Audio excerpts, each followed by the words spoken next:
sebelum kita lanjut ke materi, silakan like and subscribe. Warahmatullahi wabarakatuh. Jumpa kembali bersama saya Andri Wayono di dalam channel Andri Channel ya. Baik anak-anakku dimanapun anda kalian berada, pada hari ini kita akan membahas materi yang dalam pembelajaran ini nanti ya. Bapak harapkan dalam saat ini kondisi kalian selalu dalam kondisi sehat walafiat selalu, tetap semangat dan selamat mengikuti video pembelajaran kali ini. Selamat menyaksikan. Pedas. Tentunya kalian tidak asing lagi dengan kata pedas. Namun itu adalah persamaan dasar akuntansi. Seperti yang Bapak sampaikan tadi, kita akan membahas tentang persamaan dasar akuntansi. Tentunya ini bagi kalian pengenalan materi akuntansi baru ya, baru pertama kali kalian mendengarnya. Jadi konsep daripada persamaan dasar akuntansi di sini adalah harta nanti sama dengan utang plus modal ya. Jadi harta sama dengan utang plus modal seperti yang kalian dapat lihat di dalam layar yang ada di sajian berikut ini ya. Nah, harta itu apa saja ya? Nah, harta ini nanti kita ketahui bahwa harta ini terdiri dari namanya nanti ada harta lancar dan harta tetap ya, dan ada investasi. Nah, investasi tersebut adalah investasi jangka pendek maupun investasi jangka panjang. Kemudian ada kelompok daripada hutang. Nah ya, hutang ya, ini adalah kewajiban ya. Hutang ini adalah kewajiban. Artinya ketika kita melakukan transaksi dengan pihak lain, maka ada kewajiban kita untuk melakukan pembayarannya tersebut. Nah, anak-anakku, bahwa hutang di sini kita ketahui bersama bahwa ada hutang lancar ya, dan ada hutang jangka panjang. Jadi hutang lancar itu termasuk hutang yang jangka pendek ya. Artinya di jangka pendek itu adalah kurang dari 1 tahun. Nah, ketika ada dia hutang yang lebih daripada 1 tahun, maka itu dikatakan adalah hutang jangka panjang. Nah, berikutnya di situ adalah modal.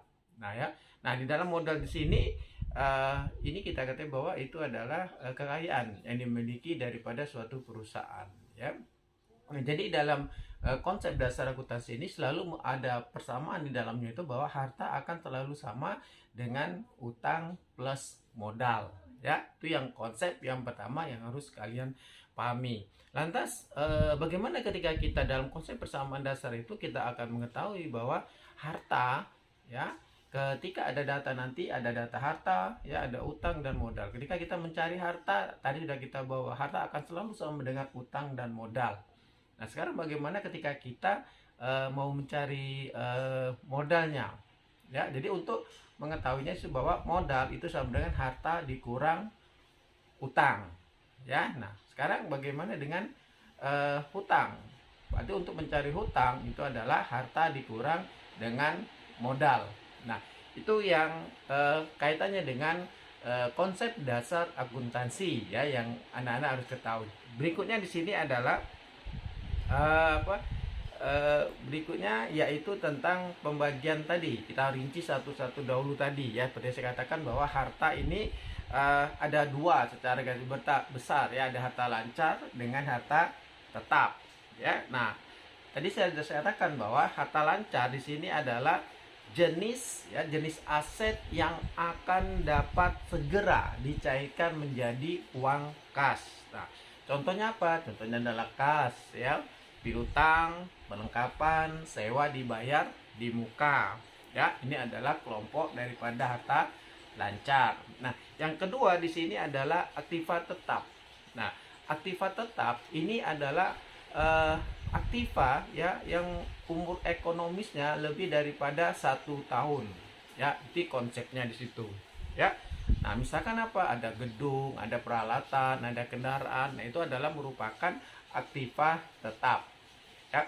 Nah, berikutnya dan saya ulangi lagi bahwa untuk harta ini kadang dikatakan dengan namanya aset ya.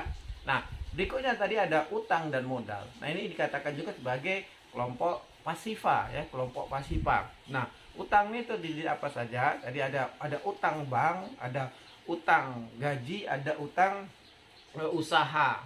Nah ya, jadi itu ada utang gaji, ada utang bank, ada utang usaha. Itu nanti bisa terkelompok ke dalam utang jangka pendek maupun utang jangka panjang. Nah, berikutnya adalah modal. Nah, modal tadi adalah kalau di dalam persamaan dasar akuntansi, mana yang dikatakan dalam modal nanti kita akan lihat bahwa di dalam modal itu nanti ada biaya, kemudian ada pendapatan, ada prive atau pride, ambilan pribadi. Ini jadi dalam konsep persamaan dasar akuntansi, harta sama dengan hutang plus modal. Itu konsep yang di dalam kalian harus pahami disebut. Berikutnya ada satu lagi bahwa ketika kita melakukan satu transaksi nanti, kita ada yang namanya aturan debit dan kredit. Nah, aturan debit dan kredit di sini nanti akan kita lihat ada nama akunnya ya, ada nama akun. Intinya ada 5 kelompok akun ya. Jadi kalau kalian ada 5 kelompok akun, perhatikan di sini ya, ada harta, utang, modal, pendapatan, beban ya. Harta, utang, modal, pendapatan, beban. Nah, ini dikatakan ada kelompok akun. Aturan debitnya bagaimana? Ini kita lihat ya. Ketika ini adalah yang kita terbuka di sini, ini adalah berarti kelompok harta ya. Yang tertutup ini adalah kelompok kredit. Nah, jadi ini adalah kondisi normal. Jadi kondisi normal harta ini kalau dia normal adalah di sebelah debit, utang, modal dan pendapatan ya. Di sini ada di sebelah kredit dan beban ada di sebelah debit. Nah, ini adalah kondisi normal. Sekarang bagaimana kalau kondisinya bertambah? Kondisinya bertambah nanti akan jadi semacam ini. Ya, di sini nanti ada harta, ya kalau dia berkurang, ya kalau kondisi berkurang di sini. Kalau kondisi berkurang bahwa harta nanti dia berada di sebelah kredit. Ya.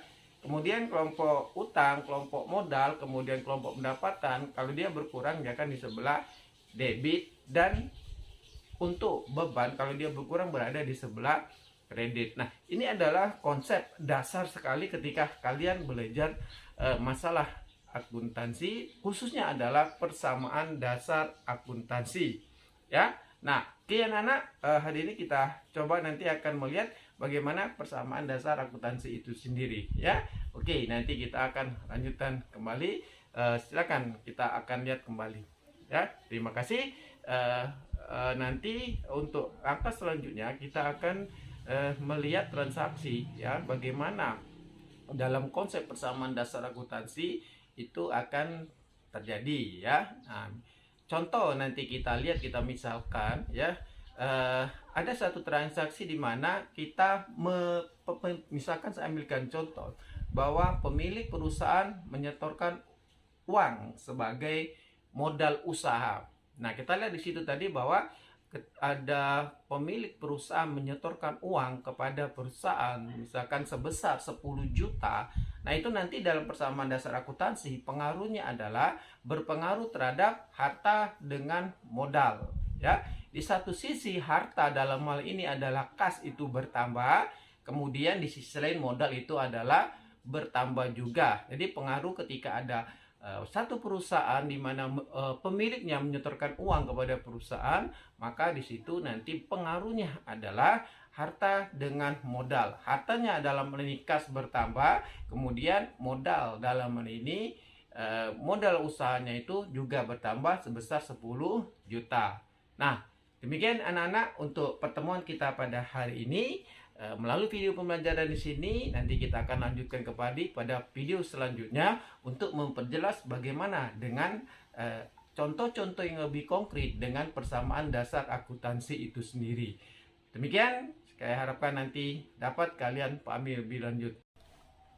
Baik anak-anak sekalian, tadi sudah kita sampaikan, sudah kita jelaskan atau membahas tentang beberapa transaksi di dalam persamaan dasar akuntansi.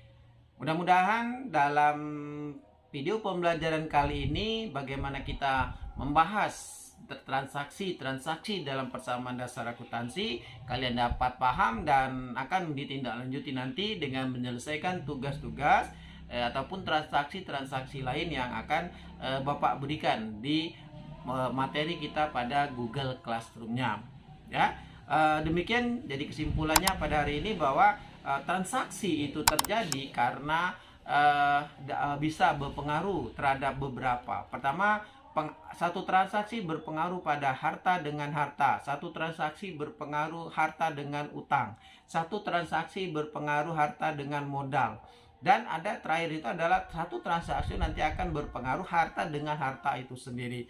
Demikian, mudah-mudahan pada pembelajaran ini kalian dapat paham dan tetap semangat untuk mengikuti pelajaran-pelajaran selanjutnya. Dan kembali Bapak ingatkan, berikan komentar ya, saran kalian, like kalian, dan subscribe kalian untuk video pembelajaran ini. Demikian, saya akhiri. Wabillahi taufiq wal hidayah. Assalamualaikum warahmatullahi wabarakatuh. Tetap semangat.